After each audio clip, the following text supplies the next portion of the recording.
डेरा गाजी खान से मौलाना मजीद खान की रिपोर्ट के मुताबिक खिदमत खल्क में सबसे आगे गाजी वेलफेयर ऑर्गेनाइजेशन के जेर तमाम 63वां फरी मेडिकल कैंप यूसुफ कॉलोनी निस्त पुरानी शमसाबाद गदाई रोड में लगाया गया। कैंप में आने वाले चीफ गेस्ट मोहतरम जनाब राना मोहम्मद अकरम खान एडवोकेट मुख्तियार सरवर थे। इस फ्री मेडिकल कैंप में चेकअप के लिए आने वाले मरीजों ने डॉक्टर साहिबान से फ्री चेकअप और फ्री अद्वियात ली।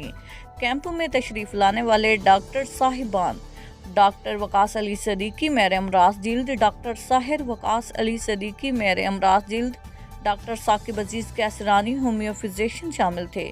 जबकि दीगर शुरा में मोहम्मद कामरान खान ज़ादा बानियो सदर, मोहम्मद जमील अख्तर सेक्रेटरी जनरल, मोहम्मद सलीम खान गजलानी नाइब सदर, Sheikh Numan Aslam secretary finance, engineer Numan Aslam Hashmi, additional secretary finance Akram Khanzada, जुए मशूरी, फरहान खान ज़ादा शामिल थे।